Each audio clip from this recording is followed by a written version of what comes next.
So the question is what happened last Friday, because the last day of the last trading week was very bad, and you can clearly see the percentage loss across Wall Street, where most of the indices were down by the least of 1% and Nasdaq down by nearly 1.7%. So this was a very bad close.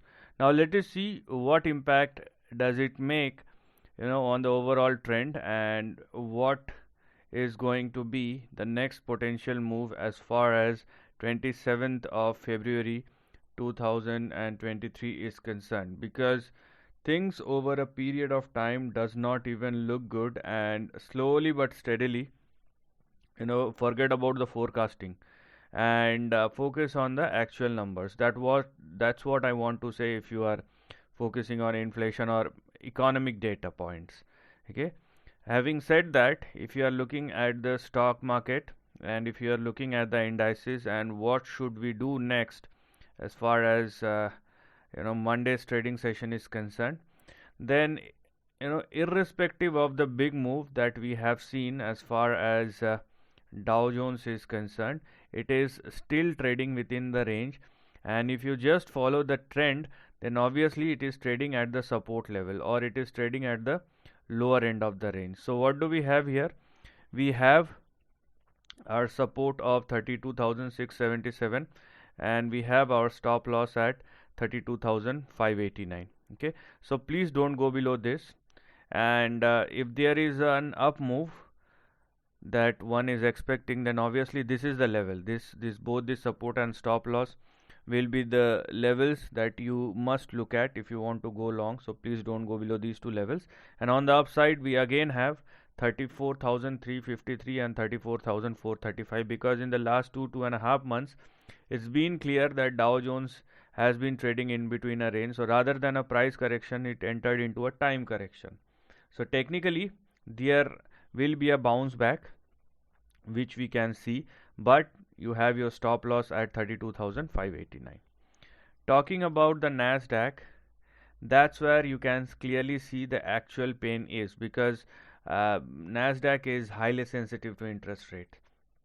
Okay, so if you are looking at Nasdaq, so one thing that happened, I would say that is completely negative for this index, is the current price action, because there was a breakout and now Nasdaq closed below the breakout level, which simply means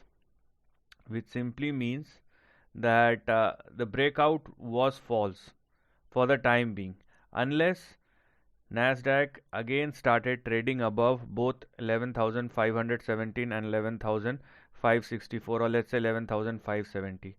So until and unless Nasdaq sustains above 11,570 after the breakout, then we can talk about the upside move. But if the Nasdaq if Nasdaq continues to sustain above 11,517 or less, then we will again head towards 10,313 and 10,200.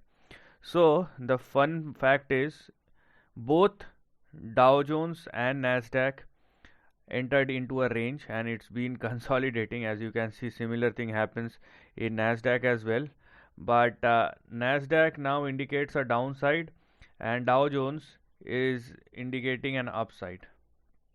Okay, so that's the difference over here.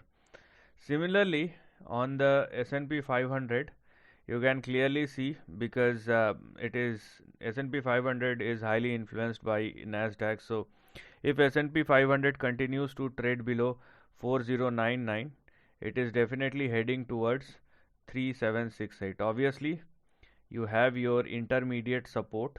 There may be a bounce back somewhere very near to this level, and that is 3919 or 3900.